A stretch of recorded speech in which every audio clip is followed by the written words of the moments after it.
సర్వోన్నతుడు ఘనమైన తండ్రికి మొదలగా లెక్కలేని నా కృతజ్ఞత స్థుతులు తెలియపరుస్తూ ఈరోజు మరి బైబిల్ క్లాసులో దేవుని యొక్క విలువైన సంగతులు పరిశుద్ధ గ్రంథము నుండి మనం నేర్చుకుని ఆత్మీయంగా బలపరచబడే అవకాశాన్ని తండ్రి అయిన దేవుడు మనకు అనుగ్రహించారు కనుక మరి మొదటగా అలాగే స్థానిక సంఘ బిడ్డలైన మీ అందరికీ క్రీస్తునామన హృదయపూర్వక వందనాలు తెలియపరుస్తూ ఆయా ప్రాంతాల్లో ఉండి దేవుని యొక్క వాక్యాన్ని శ్రద్ధగా వింటున్న నా సహోదరి సహోదరులను మీ అందరికీ మా కొరకు పరిచయ కొరకు ప్రార్థిస్తున్న మిమ్మల్ని అందరినీ దేవుడు వాక్యంలో మరీ ఎక్కువగా ఆశీర్వదించాలని కోరుతూ మరి వాక్యంలోనికి వెళ్ళే ముందు మనం ప్రార్థన చేసుకుని దేవుని యొక్క మాటలను మనం నేర్చుకుంటాం. ప్రార్థన. సర్వోన్నతుడు సర్వశక్తిమంతుడు పరమందు ఆసీనుడు అయిన మా కన్న తండ్రి, మీ పరిశుద్ధమైన అతి శ్రేష్టమైన ఘనమైన నామమునకు లెక్కలేని స్తోత్రాలు స్తుతులు తెలియజేస్తున్నాం. గడిచిన గురువారం నుంచి గురువారం దాకా మమ్మల్ని కాపాడి సజీవులుగా ఉంచి ఈ రాత్రి మీ గ్రంథం నుండి విలువైన సంగతులు మేము నేర్చుకొని ఆత్మీయంగా బలపరచబడడానికి మీరు చూపిన కృపకై స్తోత్రాలు. మరి ఈ విలువైన సంగతులు వినలేనట్టు వారు, నేర్చుకోలేనట్టు వారు అనేక మంది ఉన్నప్పటికీ కూడా మరి మాకు ఈ అవకాశాన్ని స్థానిక సంఘం ద్వారా ఇచ్చారు. సద్వినియోగం చేసుకుంటూ మరి అజ్ఞానుల వలె కాకుండా జ్ఞానుల వలె తండ్రి వాక్యాన్ని పరిశోధించి గ్రహించి గైకొని నడుచుకునే భాగ్యాలు మాకు ఇవ్వండి తండ్రి. ఎంతో మంది సత్యం కొరకు ప్రయాసపడుతున్నవారు, మరి వాక్యం కొరకు పరితాపపడుతున్నవారు ఎందరో ఉన్నారు. వారందరినీ ఫలవంతంగా జీవితాల్లో అభివృద్ధిపరచండి. మాకు కూడా అట్టి ధన్యకరమైన జీవితాలు ఇవ్వండి. బోధించి నేర్చుకుని మరి త్రోవ తప్పిపోయిన వారి వాళ్ళే ఉండకుండా వాటి ప్రకారంగా జీవించే జీవితాలు, అనుగుణమైన నడవడికలు మాకు ఇమ్మని వేడుకుంటున్నాం తండ్రి. మరి మీ వాక్యం ఎదుట మరి తండ్రి మేము నిలబడడానికి యోగ్యకరమైన జీవితాలు మాకు కావు. మీ కుమారుడైన క్రీస్తునందు విశ్వాసం ఉంచడం ద్వారా మమ్మల్ని పిలిచి వాక్యం ద్వారా ఏర్పరిచి మరి వాక్యం ద్వారా తండ్రి మమ్మల్ని పవిత్రపరిచి సంఘంలో మీ కుమారులుగా కుమార్తెలుగా తండ్రి మేము జీవించగలిగిన జీవితాలు మాకు ఇచ్చినందుకు స్తోత్రం. మరి అలాగే ఈ రాత్రి మీ వాక్యాన్ని చెప్పుచుండగా మీ పరిశుద్ధాత్మ సహాయమును సహకారాన్ని మాకు ఇవ్వండి. అసత్యం అబద్ధం మరి తండ్రి కలిపి చెరిపే తలంపుల మాలో నుంచి తీసివేయండి. వినుచున్నవారు మరి శ్రద్ధ కలిగి వినగలిగిన చెవులు, గ్రహించే హృదయాలతో విన్న వాక్యాన్ని హృదయాల్లో భద్రపరుచుకునే భాగ్యాలు దయచేయండి. ఏ ప్రతి విధమైన అల్లరును మరి తండ్రి శబ్దాలను మరి మాకు దూరపరిచి మీ పరిశుద్ధాత్మ సహాయమును నెమ్మది క్రమశిక్షణ మాకు అనుగ్రహించండి. యేసుక్రీస్తు పరిశుద్ధ నామమున ప్రార్థన అడుగుచున్నాము తండ్రి, ఆమేన్. విలువైన దేవుని సంగతులు పరిశుద్ధ గ్రంథం నుండి మనం నేర్చుకుంటాం. ఎన్నో మాటలు దేవుని కృపను బట్టి దైవ గ్రంథం నుండి మనం నేర్చుకునే అవకాశాన్ని తండ్రి అయిన దేవుడు మనకి ఇవ్వడం అనేది జరుగుతుంది. మరి ఎన్నో మాటలు మరి నేర్పుతూ జరుగుతుంది. మరి మంగళవారం మనం విలువైన సంగతులు మనం నేర్చుకుంటాం. లేక గ్రంథంలో నుంచి దేవుడు న్యాయం కావాలంటే జనులందరూ న్యాయం తప్పి తిరగడం, అన్యాయాన్ని ప్రేమించడం అనేది మనం చూసాం. ఒకసారి ఆ మాట చదివి ఈరోజు మరొక పాఠాన్ని మనం నేర్చుకుంటాం. దేవుడు న్యాయవంతుడు అనే పాఠం. మొన్న మంగళవారం ఏమో ఆయన జనుల్లో న్యాయం లేదు. న్యాయం దేవుడు ఎందుకు కోరుతున్నాడో ఈ రాత్రి మనం నేర్చుకోవడానికి ప్రయత్నించాం. మరొకసారి మేకా గ్రంథము 6వ అధ్యాయము 10వ వచనాన్ని ఒకసారి మనం చదువుతాం. అన్యాయము చెయ్యవారి ఎండ్లలో అన్యాయము చేత సంపాదించిన సొత్తులను చిన్నదిగా చేయబడిన ఏమైనా కొలయు ఉన్నవి కదా. మేక ద్వారా ఇశ్రాయేలుకు దేవుడు తెలియపరుస్తున్నాడు. అలా ఉన్నాయట. 11వ వచనం, తప్పు త్రాసును తప్పు రాళ్ళు గల సంచియు ఎవరు? ఇశ్రాయేలుకి న్యాయం తీర్చవలసిన వారు. న్యాయవంతుడైన దేవుని అనుసరిస్తున్న ఇశ్రాయేలీలు తప్పు రాళ్ళు, తప్పు త్రాసు అంటే తూకం తప్పుగా అంటే న్యాయానికి వ్యతిరేకంగా ఏర్పరచుకొని వ్యాపారంలో నిలబడుతున్నారు. ఇప్పుడు అంటున్నాడు, తప్పు త్రాసును తప్పు రాళ్ళ గల సంచియు ఉంచుకొని నేను పవిత్రుడును అగుదునా? క్వశ్చన్ మార్క్ ఇచ్చాడు అక్కడ. ఎలా ప్రవర్తించి దేవుని ఎదుట నేను పవిత్రుని పవిత్రులు అనుకున్నారట. మీరు ఈ లక్షణాలతో ఉంటే మీరు పవిత్రులు ఎలా అవుతారు? క్వశ్చన్ మార్క్ ఇచ్చాడు అనమాట. వీరు చేస్తున్న తప్పుల వలన ఇంట్లో ఏమున్నది అన్నాడు? అన్యాయము చేత సంపాదించిన సొత్తులు. అవునా? వారి సంపద. అంటే ఇప్పుడు వారు అన్యాయం ఉన్నప్పుడు గృహం కూడా ఏమైంది? అన్యాయమైంది. యోబు గ్రంథంలోనికి వెళ్తాం. యోబు గ్రంథం 34వ అధ్యాయం. యోబు గ్రంథం 34వ అధ్యాయం 17వ వచనాన్ని ఒకసారి మనం చదువుతాం. న్యాయమును ద్వేషించేవాడు ప్రశ్న చూడండి. న్యాయాన్ని ద్వేషించేవాడు లోకాన్ని ఎలాగలడంటారా? కానీ ఈరోజు వారే ఉన్నారు. న్యాయమును ద్వేషించేవాడు లోకమును ఏలునా? క్వశ్చన్ అక్కడ చూడండి. న్యాయ సంపన్నుడైన వాని మీద నేరము మోపుదువా? ఎందుకే అన్యాయం చేసేది ఎవరు? అన్యాయం చేసేది ఎవరు? ప్రజలు. ఆ ప్రజలు ఎవరంటే దేవుని ఎరిగిన వారు. లోకం అన్యాయంతోటే ఉంది. కానీ ఆ లోకంలో దేవుని ఎరిగిన వారు అన్యాయము చేస్తే ఆలోచించాలి. ఇప్పుడు యోబు అంటున్నాడట, దేవుడు చూడ న్యాయ సంపన్నుడైన వాని మీద నేరము మోపుదవా అంటే ఒక్క మాట అర్థం చేసుకోవాలి. ఈ మాటలో యోబు స్నేహితుడైన ఎలీఫజు మాట్లాడతాడు. కానీ యోబు మాటలో న్యాయం ఉంది, అది స్నేహితులకు తెలియదు. ఈయన అంటున్నాడు, న్యాయ సంపన్నుడైన వారి మీద నువ్వు నేరం మోపుతావా అని మాట్లాడతాడు. ఎందుకంటే దేవుడు అన్యాయం చేశాడు, దేవుడు నన్ను విడిచిపెట్టాడని ఆ యోబు మాటలు విని వీరంటారో దేవుడి కంటే న్యాయవంతుడువా అని మాట్లాడుతూ, ఎందుకోనంటే నేను న్యాయవంతులను పోల్చుకునే జీవితం మాత్రంలో కనబడతా. ఎవరిలో? కళ్ళ ముందు స్నేహితులు కానీ భార్యకి కానీ యోబును దర్శించే వారికి ఎవరికి కూడా అతని స్థితి అలాగా లేదు.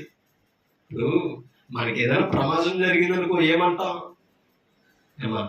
పలకరింతగా వెళ్తాం. మనం ఏమంటాం? అటు బ్రతుకే అంటే ఎలా చేసిందని మాట్లాడతాం. అవునా? ఆయన ప్రవర్తనే అలా చేసిందని మాట్లాడతాం. ఎందుకంటే మానవ సహజం ఇది. ఇప్పుడు ఆ శ్రమల వలన కష్టాల వలన దేవుని పరీక్ష ఎలా ఉన్నదనేది మనకు అర్థం కాదు.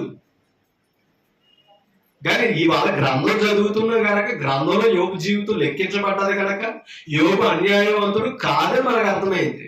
మరి ఆనాడు స్నేహితుడికి తెలియదు.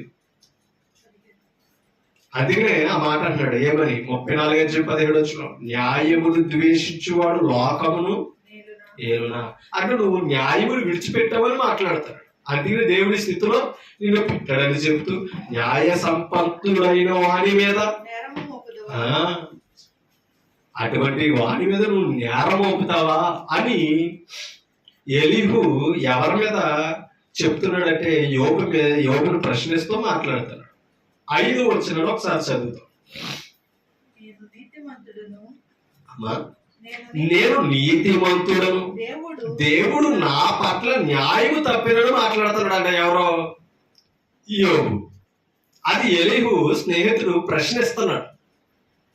నేను నీతిమంతుడను అంటున్నాడట. ఎవరో చెప్పాలి, మీరు అర్థమవుతుందా మాటలు? నేను నీతిమంతుడు అంటున్నాడట. ఎవరో? యోబు. ఇప్పుడు నీతిమంతుడు అని చెప్తుంటే ఎలీహు ఒప్పుకుంటలేదు. ఎందుకని? నీతిమంతుడు అయితే ఈ కష్టాలేంటి నీకు, నీతిమంతుడు అయితే ఈ బాధలేంటి నీకని ఇప్పుడు స్నేహితుడు ప్రశ్న. అంటే ఇన్ని పరిస్థితుల్లో, ఇన్ని బాధల్లో దేవుని మొత్తుతుంటే ఎప్పటికైనా నువ్వు నాది తప్పు, నేను పాపం చేశాను, నేను చెడు మార్గంలో ఉన్న దేవుడు నన్ను శిక్షిస్తున్నాడు, ఇప్పటికైనా నేను మార్పు చెందుతానని స్నేహితుల దగ్గర మాట్లాడతారని స్నేహితులు చూస్తున్నారు. అలా మాట్లాడకుండా ఈ పరిస్థితుల్లో ఉండి కూడా నువ్వు ఎవరినని చెప్పుకుంటున్నావు? నీతిమంతుడని చెప్పుకుంటున్నావు. మళ్ళా పైగా ఆయన న్యాయం తప్పడని చెప్తాడు. ఎవరో? దేవుడు. కొన్నిసార్లు మనం ఎంత భక్తి చేసినా శ్రమలో, కష్టాలకు కారణం ఏంటంటే దేవుని పరీక్ష ఉంటుంది అనేది కూడా గుర్తించాలంట. ఎందుకంటే దేవుడు కంపల్సరీ భక్తుల్ని ఏం చేస్తాడు? పరీక్షిస్తాడు. శోధించడం సుమా, దేవుడు పరీక్షిస్తాడు. శోధించేవాడు ఎవరు? అపవాది. శోధకుడు అన్న పేరు ఆయనకే ఉంది. అపవాది శోధిస్తాడు, కానీ దేవుడు ఏం చేస్తాడు తెలుసా? పరీక్షిస్తూ ఆ పరీక్షలు దైవానికి అనుగుణంగా జీవిస్తే ఆ శోధనలో కూడా తప్పించుకునే మార్గాన్ని ఏం చేస్తాడంటే దేవుడు ఏర్పరుస్తాడు. అది అర్థం చేసుకో. ఒక్కసారి మూడో వచనం చదువు, 4వ వచనం. న్యాయమైనదేదో విచారించి చూద్దాము రండి. ఎలీహు అంటున్నాడట యోబుని, న్యాయమైనదేదో మనంతటా మనము విచారించి తెలుసుకుందాము రండి అని. ఇప్పుడు నేను నీతిమంతుడును, దేవుడు నా పట్ల న్యాయము తప్పనని యోబు మాట్లాడుతుంటే ఎలీహు ప్రశ్నిస్తారట, ఆ న్యాయవంతుడనై యుండియు నేను అబాధికునిగా యోబు మాట్లాడతాను. నేను న్యాయమే చేశాను, కానీ మీ ముందు ఎలా ఎంచబడుతున్నాను? మీ కళ్ళకి ఎలా కనబడుతున్నాను? అబద్ధికునిగా కనబడుతున్నాను మాట్లాడతాను. నేను తిరుగుబాటు చెయ్యకపోయాను. ఎవరు? యోబు. ఎవరి మీద? దేవుని మీద కూడా తిరుగుబాటు చెయ్యకపోయినను నాకు మానజాలని గాయము కలిగిన యోబు అనుచున్నాడని ఎలీహు ప్రశ్నిస్తున్నాడు. ఒకసారి ఇప్పుడు 17వ వచనంలో కొత్త అలా మాట్లాడుకుంటూ వస్తూ, న్యాయము ద్వేషించువాడు లోకమును ఏలునా. అంటే నీకు ఎంత నీతిమంతుడు అయితే దేవుడు న్యాయాన్ని ద్వేషించేవాడా? అటువంటి దేవుడు లోకాన్ని ఏలగలడా అని ఎలీహు యోబుని ప్రశ్నిస్తున్నాడు. ఆ న్యాయ సంపన్నుడైన వాడి మీద నేరము మోపుదువా? ఆయనకి న్యాయం లేకపోతే లోకాన్ని ఎలా పాలిస్తున్నాడో, ఎలా ఏలుతున్నాడు? అటువంటి న్యాయవంతుని మీద నువ్వు నేరము మోపుదువా అని మాట్లాడుతున్నాడు ఎలీహు యోబుతో. కీర్తన గ్రంథం 129వ అధ్యాయము కీర్తన 4వ వచనాన్ని ఒకసారి మనం చదువుతాం. 129వ కీర్తన 4వ వచనాన్ని చదువుతాం. ఎవరట? ఆలోచించాలి. యెహోవా న్యాయవంతుడు, భక్తిహీనుల కట్టిన త్రాళ్ళు. భక్తిహీనులు త్రాళ్ళు ఏంటి? నీతిమంతులను కొట్టాలని చూస్తారు, నీతిమంతులు ఇండ్లు చెరపాలని చూస్తున్నారు. ఎవరట? భక్తిహీనులు. అలా ఒడ్డిన వలలు గాని, అలా యోచించిన ఆలోచన తగిన తాళ్ళు గాని ఎవరు తెచ్చుతున్నారట? యెహోవా. ఎవరి నుంచి? న్యాయవంతుల భక్తిహీనుల నుంచి న్యాయవంతులు ఆయన తెచ్చుతున్నాడట. అందుకనే యెహోవా న్యాయవంతుడు. ఇశ్రాయేలులు ఈ యాత్ర కీర్తనలో మాట్లాడతారు, దేవుడు న్యాయవంతుడు. అది ఆలోచించాలి. అందుకని ఇందాక ఎలీహు కూడా అన్నాడు, న్యాయము ద్వేషించేవాడు, నువ్వు న్యాయవంతుడు అంటున్నావు కదా, నీలో ఆయన న్యాయం ద్వేషిస్తే ఈ పరిస్థితి ఏంటి? అలాంటి వాడు లోకము నేలగలడా? న్యాయ సంపన్నుడైన వారి మీద నువ్వు నేరం మోపుతున్నావా? యెహోవా న్యాయవంతుడు.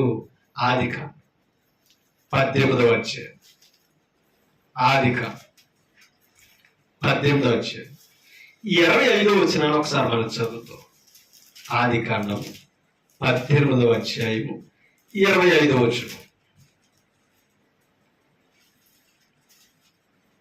18వ అధ్యాయం 25వ వచనం చూడండి. ఆ చొప్పున చేసి దుష్టులతో కూడా నీతిమంతులను చంపుట నీకు దూరమవునుగా. కానీ ఎవరు మాట్లాడుతున్నారు? అబ్రహాము మాట్లాడుతున్నాడు. ఎవరితో? దేవునితో. నీతిమంతుని దుష్టులతో సమానము వేచుట నీకు దూరమవునుగాక అని మాట్లాడుతూ సర్వలోకములకు న్యాయము తీర్చువాడు, సర్వలోకములకు తీర్పు తీర్చువాడు న్యాయము చేయుడా అని ఎవరో అబ్రహాం అన్నాడట. ఎందుకంటే ఆ సొదొమ గొమొర్రాలను కాల్చేయాలని అనుకున్నప్పుడు కొందరైనా నీతిమంతులు అయి ఉంటారయ్యా, దుష్టులతో వాళ్ళు కూడా చంపేస్తావా అని మాట్లాడితే, అలా మాట్లాడుతూ నువ్వు సర్వలోకములకు తీర్పు తీర్చేవాడు కదా, న్యాయము సర్వలోకములకు తీర్పు తీర్చేవాడు న్యాయం తప్పుతాడా అని మాట్లాడుతూ, ఒక 50 మంది అయినా పట్టణంలో ఉంటే వారు నశించిపోతే నువ్వు న్యాయవంతుడు అని ఎలా రుజువు అవుతుందని ఎవరు మాట్లాడుతున్నారు? అబ్రహాం మాట్లాడుతున్నారు. అలా మనం చూసుకుంటూ వచ్చే ఆఖరికి 5గురిని కూడా చూపించలేదు. ఎవరు? అబ్రహాం. అందుకని సొదొమ గొమొర్రాలు ఏమైపోయి అగ్నితో కాల్చివేయబడ్డారు. ఎందుకంటే అక్కడ ఉన్నదంతా భక్తిహీనులు, విశ్వాస ఘాతకులు. అది మనం అర్థం చేసుకోవాలి. అంటే ఇప్పుడు సర్వలోకములకు తీర్పు తీర్చేవాడు ఎవరు? ఎవరు? దేవుడు. ఎలా తీరుస్తాడంట? మళ్ళీ ఆయన అక్కడే చెప్పాడు, న్యాయమును బట్టి. ఇదే ఆది కాండము 16వ అధ్యాయంలోనికి ఒకసారి 16వ అధ్యాయం 5వ వచనం ఒకసారి చదువుతాం. 16:5. అప్పుడు షారాయి, నా ఉసురు నీకు తగులును, నేనే నా దాసిని నీ కౌగిటకిచ్చిన తరువాత తాను గర్భవతి అయినని తెలుసుకున్నప్పుడు నేను దాని దృష్టికి నీచమైన దానినైతిని. ఎవరు మాట్లాడుతున్నారు? షారా మాట్లాడు. పిల్లలు లేరని దేవుడు వాగ్దానం చేసిన పక్కనెట్టి నాకు పిల్లలు కావాలి అర్జెంటు, నువ్వు ఆగర్తో వెళ్ళిపోని చెప్పి. ఇప్పుడు ఎప్పుడైతే ఆవిడ గర్భవతి అయిందో అప్పుడే ఆ ఆగర్ దృష్టికి ఎలా కనబడుతుందంటే సారా నీచమైనదిగా కనబడుతుంది. చూడండి, నేనే నా దాసిని నీ కౌగిటికి ఇచ్చిన తర్వాత, అంటే ఎవరికి? అబ్రహాముకి. తాను గర్భవతి అయితినని తెలుసుకున్నప్పుడు నేను దాని దృష్టికి నీచమైన దానినైతిని, నాకును నీకును యెహోవా న్యాయము తీర్చునుగాక అని అబ్రహాముతో ఎవరో? షారా. నాకు నీకు న్యాయం తీర్చేవాడు ఎవరో? మనుషులు కాదు, న్యాయం తీర్చేవాడు దేవుడని ఆ షారా అబ్రహాముతో చెప్పడం మనం చూస్తాం. నిర్గమకాండంలోకి మనం వెళతాం. నిర్గమకాండంలోకి 18వ అధ్యాయము నిర్గమకాండం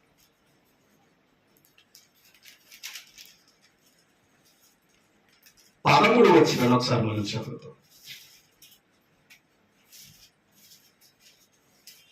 నిర్గమకాండం 18వ అధ్యాయము 13వ వచనం.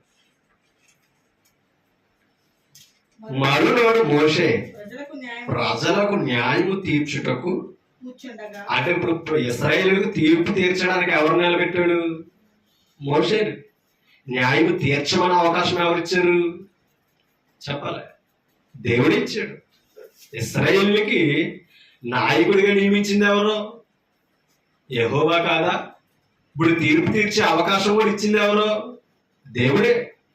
న్యాయము తీర్చుటకు కూర్చుండగా ఉదయం మొదలుకొని సాయంకాలం వరకు ప్రజలు మోషే వద్ద నిలిచియుండిరి. దేని కొరకు? న్యాయం కొరకు. అంటే తన ప్రజలకు న్యాయము తీర్చినట్లు తన సేవకులను కూడా ఏర్పాటు చేసాడు దేవుడు.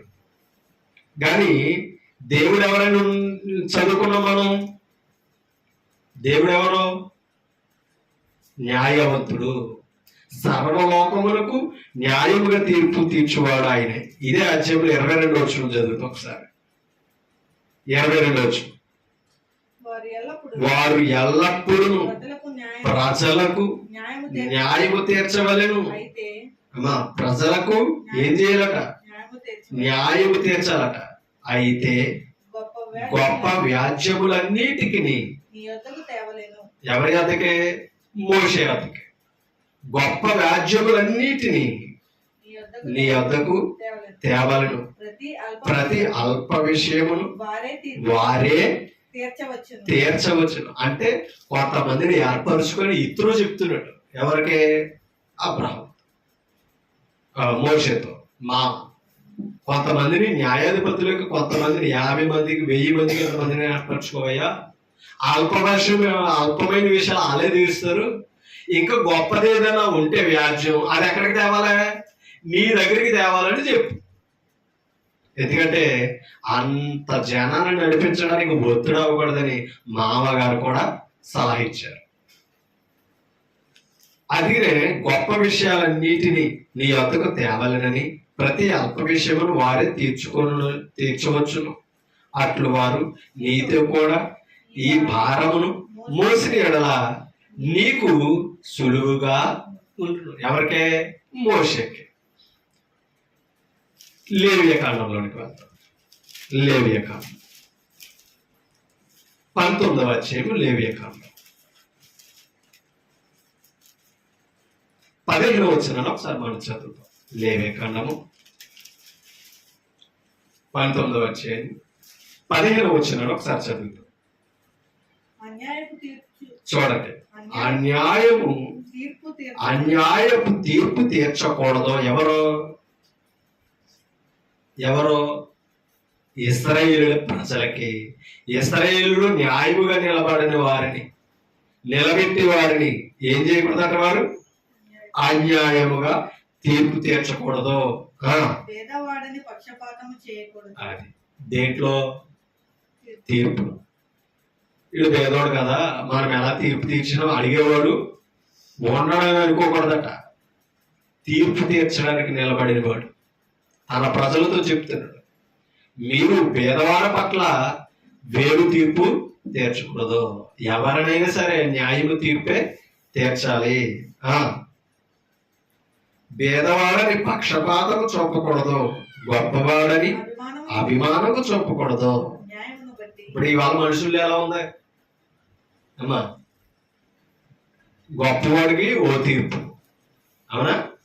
చిన్నోడికి ఓ తీర్పు. ఎందుకంటే గొప్పవాడు ఇవ్వగలడు, అవునా? కాబట్టి ఇవాళ తీర్పు దేవుని దాన్ని గుర్తించుకోవాలి. ఏ విషయంలో తీర్చినా సరే. అసలే తీర్పు తీరుస్తున్నావంటే ఒక న్యాయాధిపతివే నువ్వు. ఆ స్థానంలో నిన్ను దేవుడు పెట్టు. కాబట్టి నిలబెట్టిన వారితో దేవుడు చెప్తున్నాడు, అన్యాయము తీర్పు రాకూడదు, తీర్చేవాడికి పక్షపాతం ఉండకూడదు. గొప్పవాడని అభిమానం, పేదవాడని పక్షపాతం చూపకూడదు. న్యాయమును బట్టి నీ పొరుగు వారికి తీర్పు తీర్చవలను. న్యాయమో కాదు, సంగతిని ఆలోచించు, మనుషులను ఆలోచన చెయ్యకని మాట్లాడతారు. న్యాయాధిపతుల గ్రంథం, న్యాయాధిపతుల గ్రంథం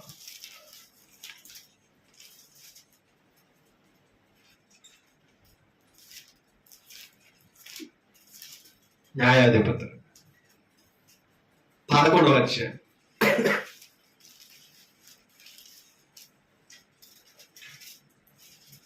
చూడండి, 11వ అధ్యాయము 27వ వచనం ఒకసారి చదువుదాం.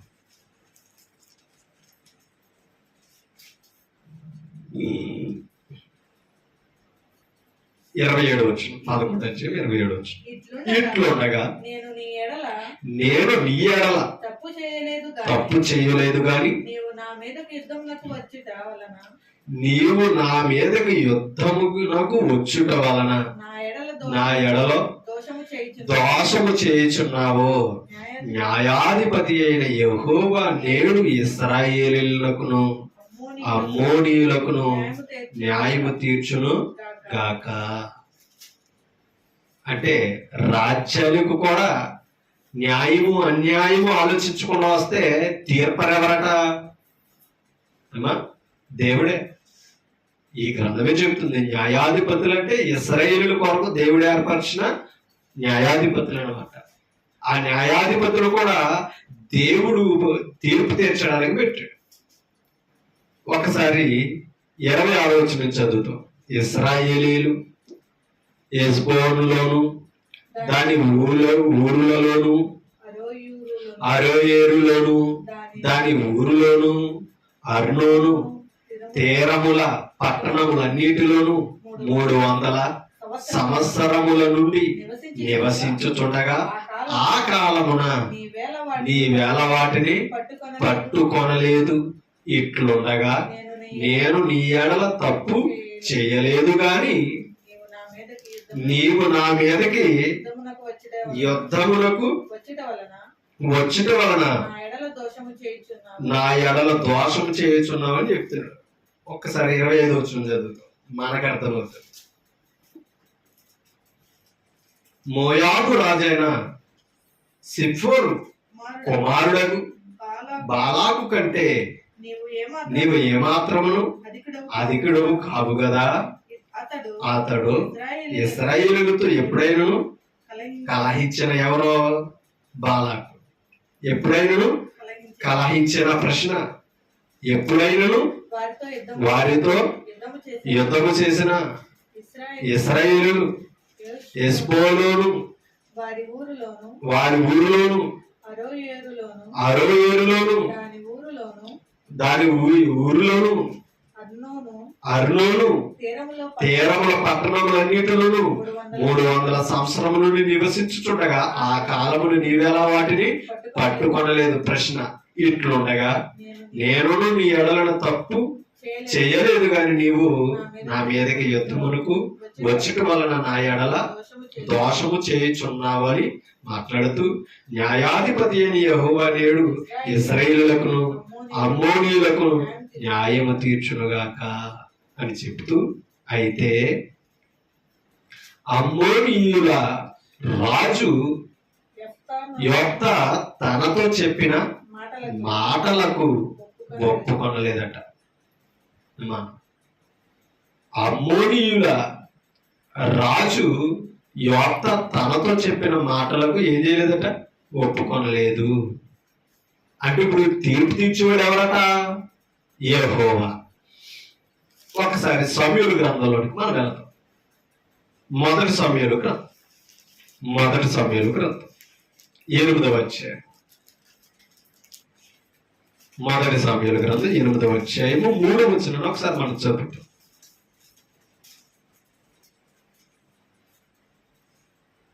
చూడండి, 8వ అధ్యాయం 3వ వచనం. వీరు బెయేర్షెబాలో న్యాయాధిపతులుగా ఉండేది ఎవరంటే సమూయేలు యొక్క కుమారులు. చూడండి, ఎవరు? యోవేలు, అబియా. వీరిద్దరూ న్యాయాధిపతులుగా ఉన్నారట. అప్పటికి సమూయేలు వృద్ధుడైపోయాడు.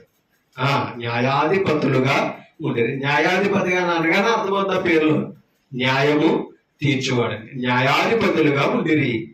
అతని కుమారులు అతని ప్రవర్తనను అనుసరింపగా, ఎవరి ప్రవర్తనను?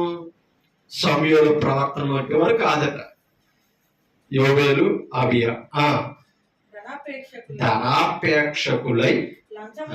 దేని మీద ఉందంటే వీరికి మనసు? న్యాయం మీద లేదు. అందుకనే ధనాపేక్ష కలిగి ఉన్నారు కాబట్టి లంచం పుచ్చుకొని ఏం చేశారు?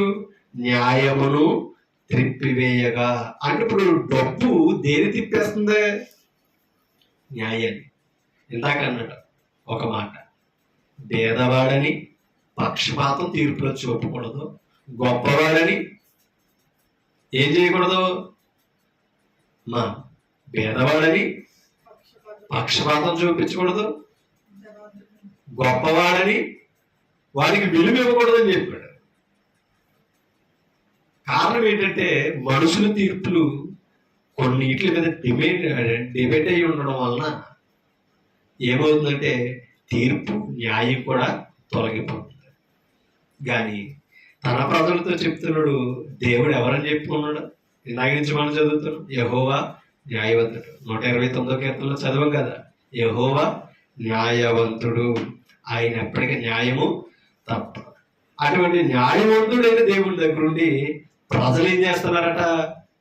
లంచాన్ని ఆశించి, మరి ఇతర బహుమతులను ఆశించి ఏం చేస్తున్నారు? న్యాయమును తీర్పు తీస్తుంటే ఒక మాట మనం చదువుతాం. యోబు గ్రంథం 34 అధ్యాయం 12వ వచనంలో ఒక మాట ఉంటుంది, చదువుతాం. యోబు గ్రంథం 34 అధ్యాయం 12వ వచనంలో ఒకసారి మనం చదువుతాం. 12వ వచనం.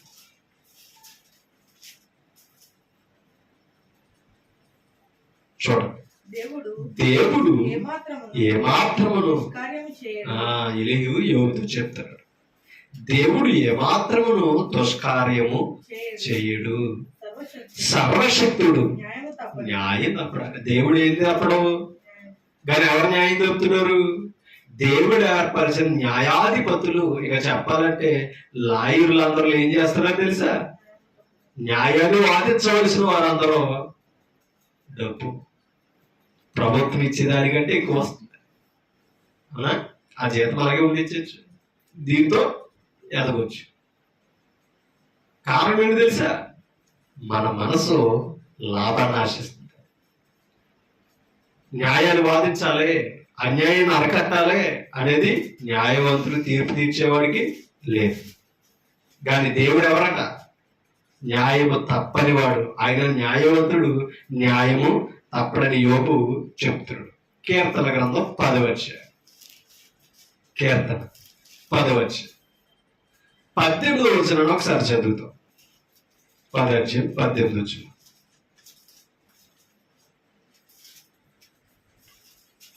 దరిద్రులు, చూడండి 10వ అధ్యాయం 18వ వచనం. తండ్రి లేని వారికి నలిగిన వారికి న్యాయము తీర్చుటకై నీవు వారి హృదయములను స్థిరపరిచి. చూడండి, ఎవరు?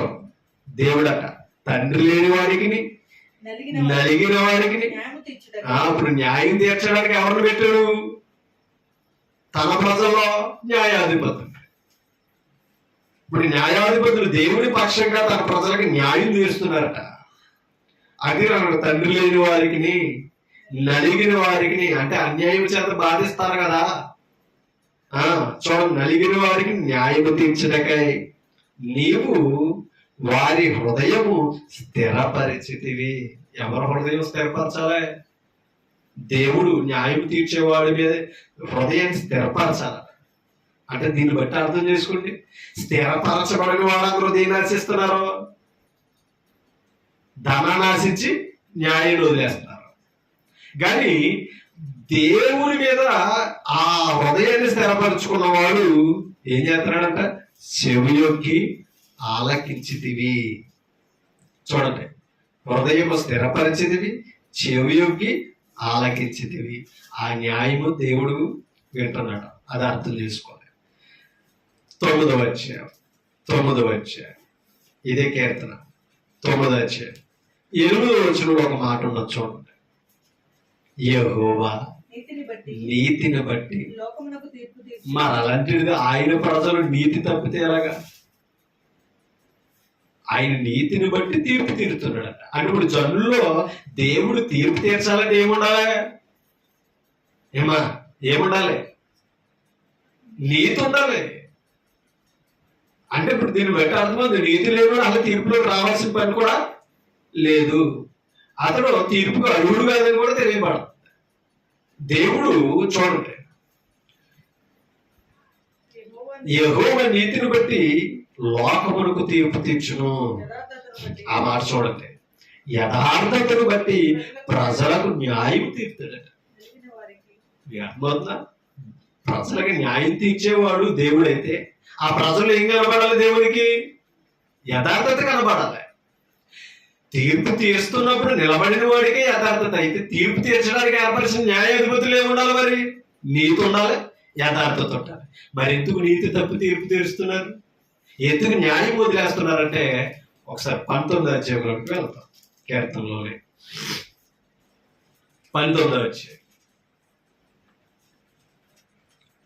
7వ యెహోవా నియమించిన ధర్మశాస్త్రము. ఇప్పుడు యథార్థత ఎక్కడుంది చెప్పాలి. యథార్థత ఎక్కడుంది? ధర్మశాస్త్రంలో ఉంది. అందుకనే యథార్థవంతులకి ఆయన ఏం చేస్తున్నాడు అన్నాడు, న్యాయముగా తీర్పు తీరుస్తున్నాడు. అంటే ఇప్పుడు తన ప్రజలు యథార్థవంతులు అవ్వాలంటే ఏం చేయాలి? ధర్మశాస్త్రాన్ని అనుసరించాలి. ఇప్పుడు ఆయన తీర్పుకు అర్హులు అన్నమాట. యెహోవా నియమించిన ధర్మశాస్త్రము యథార్థమైనది. ధర్మశాస్త్రము యథార్థమైనది. అది ప్రాణమును తెప్పరిల్ల చేయును. అంటే ఏం చేస్తుంది ఇప్పుడు చెప్పండి? ప్రాణాన్ని తెప్పరలు చేస్తుందట. భయముతో వణుకుతూ ఉండవలసిన పని లేదు అమ్మా.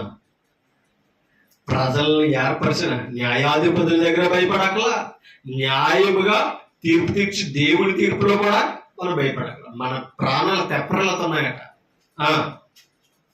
యెహోవా శాసనము నమ్మదగినది కాబట్టి ఆయన శాసనాలను, ధర్మశాస్త్రాన్ని విడిచిపెట్టకూడదు. ఎందుకని? లోకమునకు ఎలా తీర్పు తీరుస్తున్నాడని చదవం, న్యాయమును బట్టి. అంతేనా? యెహోవా నీతిని బట్టి లోకమునకు తీర్పు తీర్చును, యథార్థతను బట్టి ప్రజలకు న్యాయము తీర్చునని 9-8 చదువు. ఒక్కసారి మొదటి అధ్యాయంలోనికి వెళ్తాం. మొదటి అధ్యాయంలోనికి వెళ్తాం. 5వ వచనం చదువుతాం. కాబట్టి న్యాయ విమర్శనలో దుష్టులను నీతిమంతుల సభలో. అంటే ఇప్పుడు దీనిని బట్టి అర్థం చేసుకోండి, దేవుడు లోకానికి ఎలా తీర్పు తీరుస్తున్నాడట. ఇప్పుడు 9-8లోకి వస్తే అర్థమవుతుంది. 9-8లో యెహోవా నీతిని బట్టి లోకములకు తీర్పు అని. ఇప్పుడు నీతి లేని వాడు, నీతిని అనుసరించిన వాడు ఎక్కడున్నాడు చెప్పండి? ఇప్పుడు న్యాయము తీర్పులో ఉండడో, అవునా? నీతిమంతుల సభలో. కాబట్టి న్యాయ విమర్శలో దుష్టులు నిలవరట. దుష్టులెవరు? దేవునికి లోబడని వారు, భయభక్తులు కలిగి జీవించని వారు, దేవుని ధర్మాన్ని ఎరగని వారు అనమాట దుష్టులను. నీతిమంతుల సభలో ఇందాక అన్నాడు, నీతిని బట్టి తీర్పు తీరుస్తున్నాడు. అది అంటే నీతిమంతులకు తీర్పు తీరుస్తున్నాడు ఆయన. నీతిమంతుల సభలో ఉండి నీతిని తప్పినా కాడ, నీతిని విడిచిపెట్టినా కూడా ఆ తీర్పుకు యోగ్యులు కాదెవరు.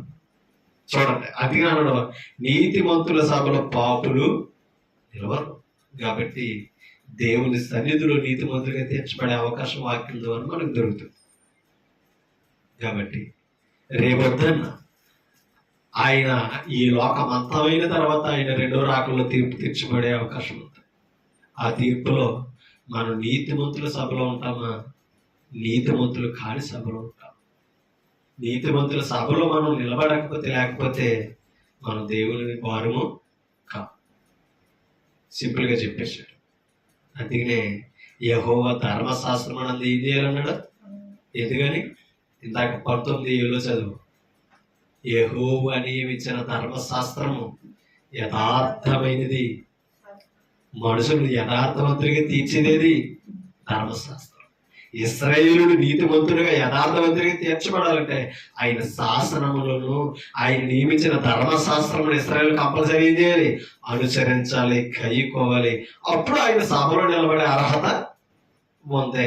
లేకపోతే గాలికి చెదరగొట్టు పొట్టువలే ఉంటారు. ఆయన సన్నిధిని కూడా నిలబడే అవకాశం లేదు. సరే ఆలోచించుకోవాలి. అందుకే నన్ను 6వ వచనం, నీతిమంతుల మార్గం యెహోవాకు తెలియదు. కాబట్టి మనం నీతిమంతులుగా వాక్యం ద్వారా, బాప్తిసం ద్వారా తీర్చబడ్డాం. మన మార్గాలన్నీ ఆయనకి తెలుసు. వాక్యం నేర్చుకొని, వాక్యాన్ని చెబుతూ మనం ఎక్కడ నడుస్తున్నాం, ఎలా నడుస్తున్నాం అనేది మన మార్గాలు. అంటే మనం ఈ దేని కొరకు ప్రయాసపడి ప్రయాణమే వెళ్తున్నామో కూడా ఎవరికి తెలుసు? మన ప్రయాణాలు, మనం ఏర్పరచుకున్న మార్గాలు న్యాయమా అన్యాయమో కూడా ఏం చేస్తున్నాడు? ఆయన పరిశోధన చేస్తున్నాడు. అందుకనే సేవకులు, విశ్వాసులు దేవుడికి న్యాయముగా మన ప్రవర్తన అప్పగించుకోవాలి.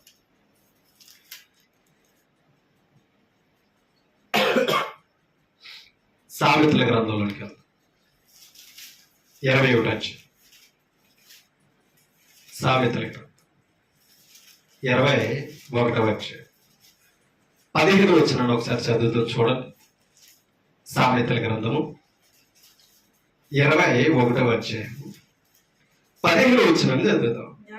న్యాయమైన క్రియలు చేయుట నీతిమంతునికి, అది నీతిమంతునికి ఎప్పుడు సంతోషం వస్తుంది?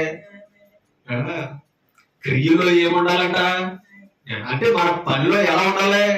న్యాయముగా ఉండాలి, న్యాయముగా పనిచేయాలి, న్యాయముగా మన డ్యూటీలు చేసుకురావాలి, న్యాయముగా మన వ్యాపారాలు ఉండాలి. అవునా కదా?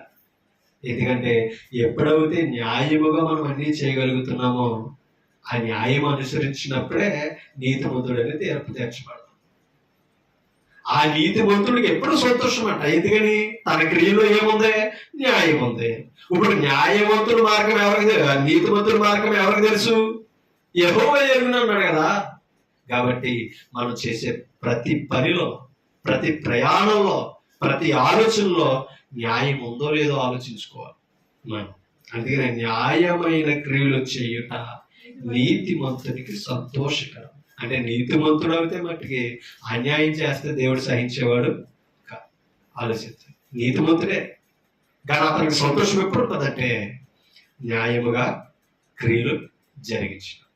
న్యాయముగా క్రియలు జరగాలంటే ఎబ్రీ పత్రిక, యాకోబు పత్రికలు అన్నాడు, క్రియలు లేని విశ్వాసం. అది విశ్వాసమును బట్టి కూడా మన క్రియలు న్యాయముగా ఎంచబడే అవకాశం. ఇది లోకానికి తెలియకపోవచ్చు, దేవుని ప్రజలు ఎరగాలి. అందుకని చెప్తున్నాడు, నీతిమంతునికి సంతోషకరము, పాపము చేయవారికి అది భయంకరం. పాపం చేసే వారికి ఏమవుతుందంట? ఆ న్యాయమైనది భయంకరంగా ఉంటుంది. అంటే న్యాయంగా ఆల్రెడీ ఏమవుతున్నాడు? పాపి జడుతున్నాడు. తప్పు చేసినప్పుడు మనుషులు ఎదురే జడుతున్నాడు కదా. అలాంటి మరి దేవుని ముందు ఎలా నిలబడగలం? 2వ అధ్యాయం సామెతలు 2వ అధ్యాయం 8వ వచనం చదువుతాం. 2వ అధ్యాయం 8వ వచనం. అమ్మా, న్యాయము తప్పిపోకుండా ఆయన కనిపెడతాడట. ఎవరో దేవుడు న్యాయము తప్పిపోకుండా కనిపెడతాడట.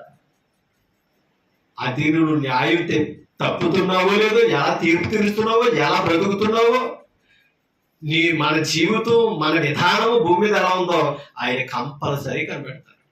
లోకం ఆల్రెడీ ఆయన ముందు నిలబడే అర్హత లేదని తెలుసుకున్నాం, కానీ నీతిమంతులను పరీక్షిస్తున్నాడు అన్నమాట. నీతిమంతులు అయిన మనందరినీ, మన జీవితాన్ని పరిశోధన చేస్తున్నాడు. న్యాయముగా ఉండాలి మన నడవడిక, మన మాట, మన పని, ప్రతిదీ కూడా న్యాయముగా ఉన్నట్లయితే ఆయన కనిపెడుతున్నాడు. జాగ్రత్తగా ఉండాలి. అవునా కదా? మీరు నేను ఎంత జాగ్రత్తగా ఉండాలి? మనం తీసుకునే జీతాలకు తగిన పని చేయాలి, అది న్యాయం. అవునా? అలాగే దేవుని పిల్లలాగా, దేవుని కుమారులుగా, కుమార్తెలుగా మనం జీవిస్తాం. అవునా? బాప్తిస్మం ద్వారా ఆయన బిడ్డలుగా సంఘములో చేర్చబడి మన విశ్వాసాన్ని కొనసాగిస్తాం. మన విశ్వాసం ఏముండాలి? న్యాయం ఉండాలి. మన భక్తులు ఏముండాలి? న్యాయం ఉండాలి. ఇప్పుడు దేవుడు పని చేస్తే మనం ఎలా చేయాలి చెప్పాలి? దేవుడు పని చేయవలసి వస్తే మనం ఎలా చేయాలి? న్యాయంగా చేయాలి. అసలు దేవుడు పని మానేస్తున్నాం అంటే మనలో ఏం లేదు. ఆ సంగతి ఆలోచిస్తున్నాడు అంటే దేవుడు మరి అన్నిట్లో న్యాయంగా ఉంటే మరి దేవుని పనిలో ఇంకెంత న్యాయంగా ఉండాలి. కాబట్టి మన దేవుని పనిని ఎగ్గొట్టేవారుగా ఉండకూడదు. మన పనిలో న్యాయం కావాలి. ఆయన అది తేటతలంగా వివరిస్తాడు. చూడండి, న్యాయము తప్పిపోకుండా ఆయన కనిపెట్టును, తన భక్తుల ప్రవర్తనను. మనం న్యాయానికి లోబడి న్యాయంగా బ్రతికితేనంట మన ప్రవర్తన ఎవరు కాపాడుతున్నారట? దేవుడు. అంతేని దేవుని ఏడల భయభక్తులు కలిగి ఉంటారు. మనలో ఎప్పుడైతే న్యాయం ఉందో, న్యాయంగా ఆలోచిస్తున్నామో, ఆయన మన ప్రవర్తన కాపాడుతున్నాడంటే అది ఎంత గొప్ప ధన్యత అన్నది. కాబట్టి నీతిమంతులుగా బ్రతుకుతూ న్యాయంగా మనం ఎప్పుడైతే జీవిస్తామో మన ప్రవర్తనను కాపాడేది ఎవరట? దేవుడు. తన భక్తులుగా మనం ఉండాలి, తన భక్తుల స్థానంలో మనం నిలబడాలి. కీర్తన గ్రంథం 119వ అధ్యాయం కీర్తన 172 వచ్చిన చదువుతాం. 119వ కీర్తన 172 వచ్చిన నీ ఆజ్ఞలన్నీయు చూడండి. నీ ఆజ్ఞలన్నీయు న్యాయములు అంటే ఇప్పుడు దేవుడు ఎలా కాపాడుతున్నాడో చెప్పండి. మన ప్రవర్తన ఇందాకేమన్నాడు? తన భక్తుల ప్రవర్తన ఆయన ఏం చేస్తున్నాడు? కాచును. ఎలా కాపాడుతున్నాడు చూడండి. నీ ఆజ్ఞలన్నీ న్యాయములు అంటే ఇప్పుడు తన ప్రజలు న్యాయంగా ఉండాలంటే ఏం చేయాలి? ఆ న్యాయమైన ఆజ్ఞలను అనుసరించాలి. ఎప్పటికీ వారి ప్రవర్తన ఏమవడం తప్పిపో. అంటే ఇప్పుడు ఆయన ఆజ్ఞలు ఎక్కడున్నాయి? అర్థమవుతుందా మాటలు? ఆయన ఆజ్ఞలు ఎక్కడున్నాయి? ధర్మశాస్త్రంలో ఉన్నాయి. అందుకని దాన్ని ఏం చేయాలి? గాయకోవాలి, చదవాలి, అనుసరించాలి. అప్పుడు ఏమవుతారు? న్యాయవంతులు అవుతారు. ఇప్పుడు ఆయన ఎలా కాస్తున్నాడో తన గ్రంథమును అనుసరించడం ద్వారా. ఇప్పుడు న్యాయం ఎక్కడుంది? ఆయన గ్రంథంలో ఉంది, ఆయన ఆజ్ఞలో ఉన్నాయి. ఇప్పుడు వాటిని అనుసరించేవాడు కాచేవాడు ఎవరు? దేవుడే. నీ ఆజ్ఞలన్నీ న్యాయములు, నీ వాక్యములు గూర్చి నా నాలుక అంటే ఇప్పుడు ఎక్కడుంది న్యాయం? ఆయన వాక్యంలో ఉంది. కాబట్టి ఆయన మన నాలుకలో ఆయన వాక్యం ఎల్లప్పుడూ ఆడుతూ ఉండాలి. అది పాటగా చదువుతున్నా మరొక విధంగా నీ వాక్యములు గూర్చి నా నాలుక పాడును. అది అర్థం చేసుకోవాలి. నేను నీ ఉపదేశములను కోరుకుని ఉన్న డబ్బు కాదు కోరుకోవాల్సింది. ఇలాగ న్యాయాధిపతులు కొంతమంది ఏం చేస్తారు? లంచాన్ని కోరుకున్నారు. న్యాయం విడిచిపెట్టారంటే దేని వదిలేశారు? దేవుని మాటలను వదిలేయారు. నేను నీ ఉపదేశములను కోరుకుని ఉన్నాను, నీ చెయ్యి నాకు సహాయమగునుగాక అని. ఇప్పుడు ఎలా ఇప్పుడు ఆయన గ్రంథాన్ని, ఆయన వాక్యాన్ని చదివి న్యాయంగా మనం బ్రతుకుతుంటేనంట ఆయన తోటలో నడుస్తున్నామంట. ఏమా ఆదికాండంలో మాట ఉంటుంది, నోవాహు దేవుడితో నడిచాడు. ఎలా నడిచాడు? చెయ్యి పట్టుకుని నడిచాడు. ఎలాగా? ఆయన వాక్యములతో, ఆయన మాటలు బట్టి. భక్తి మనం విడవకుండా ఉండమే, ఆయన మాటలు మనం విడవకుండా ఉండమే. ఎవరితో నడవడం? దేవుడితో నడవడం. ఆయన చెయ్యి మనకి ఏమవుతుందంట? సహాయమవునుగాక అని చెప్తూ కింద అన్నాడు, యెహోవా నీ రక్షణ కొరకు నేను మిగులు ఆశపడుచున్నాను, నీ ధర్మశాస్త్రం నాకు సంతోషకరం. అంటే ఆయన ప్రజలు సంతోషించాలంటే కంపల్సరీ ధర్మశాస్త్ర ప్రకారంగా జీవించాలి. ఒక మాట యెషయా గ్రంథంలోకి మనం వెళ్తాం. 59వ అధ్యాయం యెషయా గ్రంథం 59వ అధ్యాయం 14వ వచనం చదువుతుంది చూడండి. న్యాయములకు ఆటంకము కలుగుచున్నది. ఎలాగా? న్యాయం ఎక్కడ ఉందనుకున్నావు? ఆయన ఉపదేశంలో, ఆయన వాక్యంలో ఉంది. ఇప్పుడు ఆటంకం అంటే ఎలా కలుగుతుంది? ఆ వాక్యం వినకపోవడం వలన, ఆ వాక్యం చెప్పలేకపోవడం వలన న్యాయమునికి ఏం కలుగుతుంది? ఆటంకం కలుగుతుంది. ఇశ్రాయేలు అందుకనే గుడ్డివారు అయిపోయారు. ఇశ్రాయేలు అందుకనే త్రోవ తప్పి తిరిగారు. ధర్మశాస్త్రాన్ని వదిలేశారు. చదువుడం లేదు, వినడం లేదు. ఇవాళ క్రైస్తవులు మనం పిలవబడడం కాదు, మనం గ్రంథాన్ని చదవాలి, దేవుడి మాటలు చదవాలి. అప్పుడు న్యాయం ఎలా ఉందో, న్యాయం ఎలా అనుసరించగలము, న్యాయంతో ఎలా బ్రతకగలము, లోకాన్ని బట్టి కాదు, మనకి ఇచ్చిన గ్రంథాన్ని బట్టి మనం నేర్చుకోవాలి. మనం ఎప్పుడైతే అలా మాదిరిగా మన క్రియలో న్యాయం ఉందో, మన క్రియలో నీతి ఉందో, మనల్ని చూసి లోకం సరిచేయబడాలి. అది సంఘం యొక్క ప్రాముఖ్యత. సంఘానికి భూమి మీద ఉన్న ప్రత్యేకత అదే. నీతిని బోధించడమే కాదు, నీతిని అనుసరించి కనపరచాలి. సంఘానికి ఉన్న ప్రక్రియ న్యాయమునకు ఆటంకము కలుగుచున్నది, నీతి దూరమున నిలుచుచున్నది. సత్యము సంత వీధిలో ఎందుకని? న్యాయం తీర్చేవాడు లేడు, న్యాయమైన మాటలు బోధించేవాడు లేడు, బోధించిన అనుసరించేవాడు లేరు. కాబట్టి ఆఖరికి యెషయా ద్వారా ప్రవచిస్తున్నాడు, ఇశ్రాయేలు యొక్క స్థితి ఎలా ఉన్నదో తెలుసా? సత్యము సంత వీధిలో పడు. అర్థమవుతుందా? అంటే సత్యం పక్కనెట్టేశారు, సత్యం విడిచిపెట్టినోడేమో అగ్రస్థానంలో కూర్చోడు. అంటే వాక్యాన్ని గౌరవించడం మానేసి వ్యక్తులను గౌరవించడం, వ్యక్తులను పూజించే పరిస్థితికి ఇశ్రాయేలు స్థానం వెళ్ళిపోయింది. కింద చదువుతాం, సత్యము సంత వీధిలో పడి ఉన్నది, ధర్మము లోపల ప్రవేశింపనేరదు. యేసుక్రీస్తు వచ్చినప్పటికీ యెరూషలేము స్థితి ఎలా ఉంది? నా తండ్రి ఇంటిని ఎలా చేశారన్నాడు? వ్యాపారపు టిల్లుగా, దొంగల బాగా, లంచం, అన్యాయం. ధర్మం లోపల ఏం చేస్తలేదు? ప్రవేశిస్తలేదు. గ్రంథం బోధిస్తే కదండి, వాక్యం ఉంటే కదా సంఘములు ఇవాళ ధర్మం, నీతి, సత్యం కొనసాగాలంటే సంఘములు ఏముండాలి?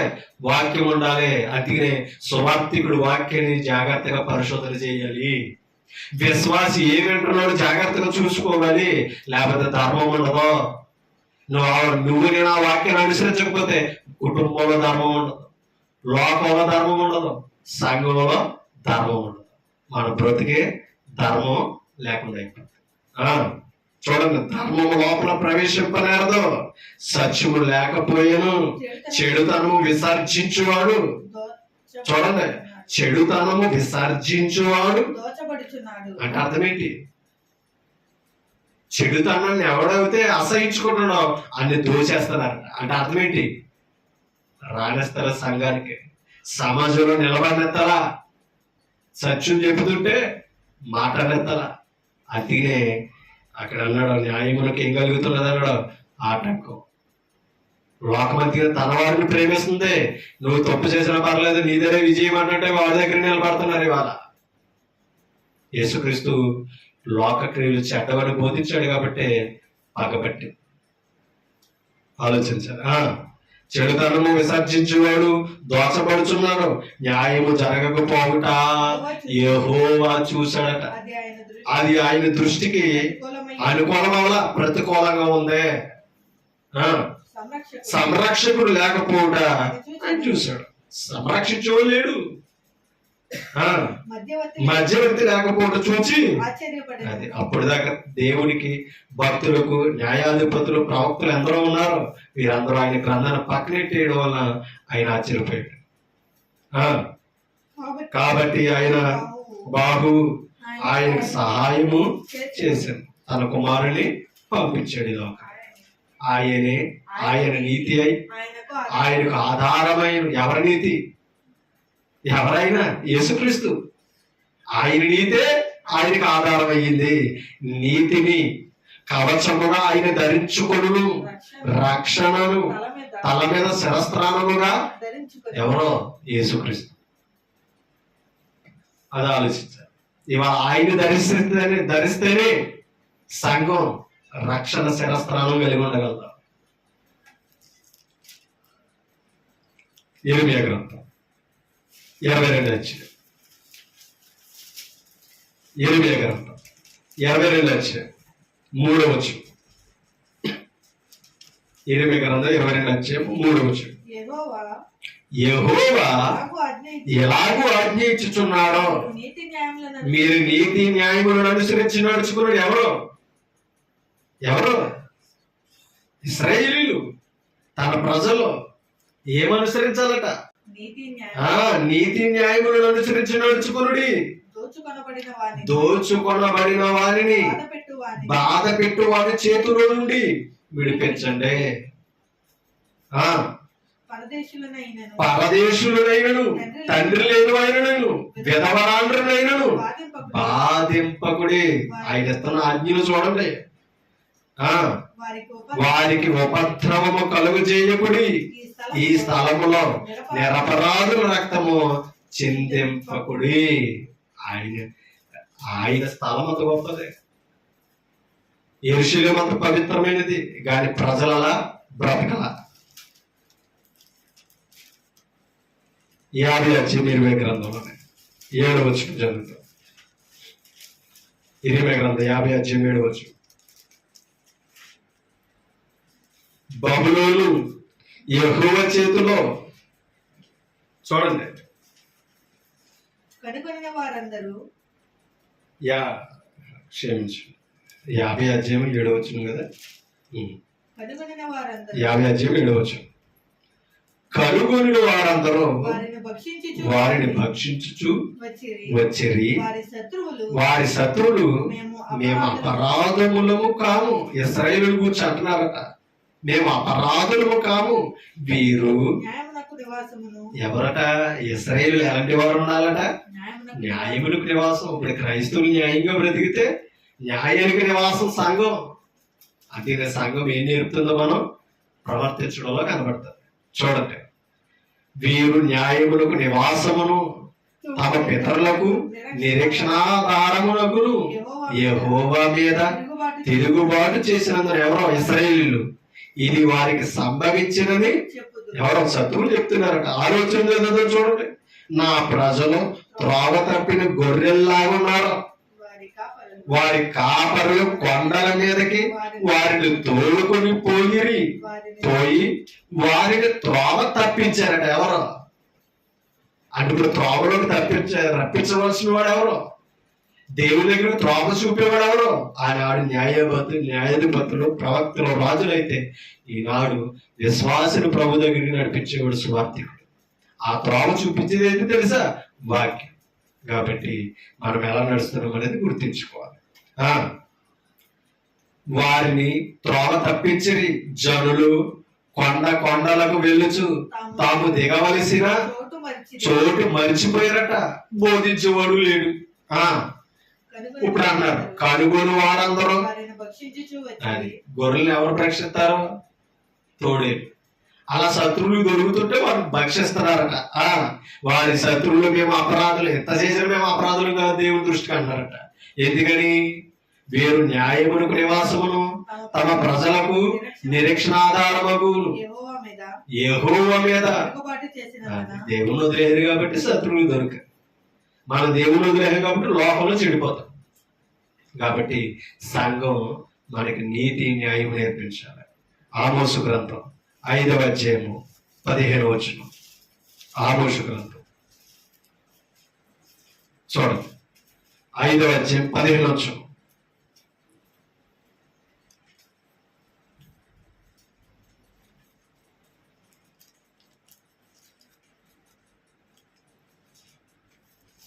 Page number 757 page.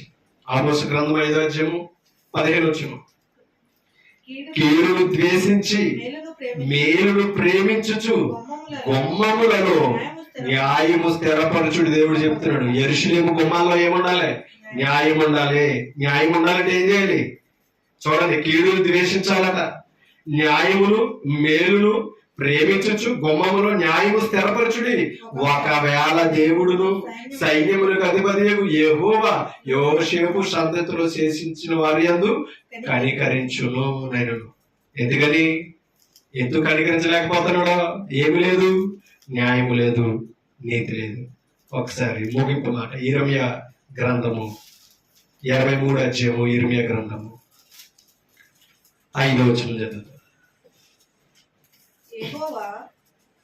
23వ అధ్యాయం 5వ వచనం. యెహోవా ఇలాగు ఆజ్ఞ ఇచ్చుచున్నాడు, రాబోవు దినములలో నేను దావీదునకు నీతి చిగురును.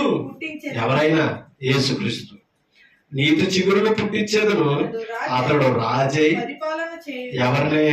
ఇశ్రాయేలుని పరిపాలన చేయును. అతడు వివేకముగా. అంటే ఇప్పుడు దాకా నడిచిన వారందరూ ఎలా ఉన్నారు? దేవుడు ఏర్పరిచిన అవివేకంగా జీవించారు. వివేకముగా నడుచుకోవచ్చు, కార్యమును జరిగించును. భూమి మీద నీతి న్యాయములను ఎవరు? ఆ దావీదు నీతి చిగురు యేసుక్రీస్తు. ఆ యోధా వంశముల నుంచి రాబోతున్న రాజు ఇశ్రాయేలుకి ఏం చేస్తాడంట? నీతి న్యాయములను జరిగించువాడు ఆయనే. చూడండి, అతని దినములలో యోధా రక్షణ నందును, ఇశ్రాయేలు నిర్భయముగా జీవించును. అంటే ఇందాక ఏం చేశారు? కొండలకి వెళ్ళి ఏం చేశారు? మార్గం తప్ప వదిలేస్తాయి. ఏం చేస్తున్నావు? అవి తిరుగుతున్నాయి. దేవుడు అంటే దాని అర్థం ఏంటి తెలుసండి? ఇశ్రాయేలు యెహోవాను విడిచిపెట్టి కొండల మీదకి వెళ్ళి ఎవరిని ఆరాధిస్తున్నారు? దేవతలను ఆరాధిస్తున్నారు. చూపించేవాడు, నడిపించేవాడు లేక. ఇప్పుడు ఆయన వస్తున్నాడు. అతని దినములో యోగా రక్షణులందును ఇశ్రాయేలు నిర్భయముగా నివసించును. యెహోవా మనకు నీతి అని అతనికి పేరు పెట్టబడి. దేవుని నీతి యేసుక్రీస్తు. కాబట్టి అటువంటి యేసుక్రీస్తు మాట, ఆ రాజు మాట ఎవరైతే వింటారో ఆ రాజ్యం ఎలా ఉంటది? రక్షణగాను నిర్భయంగాను నివసించే అవకాశం ఉంది. ఇవాళ క్రీస్తు మాట మనం వింటే న్యాయముగా నీతిగా నడుచుకునే అవకాశం ఇవాళ సంఘం ద్వారా మనకిస్తున్నాడు. మనం నేర్చుకోవాలి. మనం క్రియల్లో చూపించిన వారమైతే మనం క్రీస్తు వారు అవుతాం. నీతివంతులుగా న్యాయవంతులుగా బ్రతికే అవకాశం ఉంది. కాబట్టి మొన్న వారం అన్యాయంగా ప్రవర్తించడం మనం చూసాం. కానీ యెహోవా న్యాయవంతుడు, సర్వలోకములకు న్యాయముగా తీర్పు తీర్చేవాడు ఆయనే. అటువంటి దేవుని దగ్గర ఉంటున్న మనం క్రియల్లో, పనుల్లో, అన్ని విషయాల్లో మనం ఎలా ఉండాలి? నీతిగా, న్యాయముగా మనం నడుచుకోవాలని, అటువంటి నీతిని కనపరిచి న్యాయంగా నడిపించే ఆయన వాక్యాన్ని అనుసరిస్తూ జీవించాలని నన్ను నేను హెచ్చరించుకుంటూ, మిమ్మల్ని హెచ్చరిస్తూ ఓపికను మీ అందరికీ క్రీస్తు నామమున హృదయపూర్వక వందనాలు తెలియజేస్తూ ఈ మాటలందరితో ముగిస్తాం. Thank you.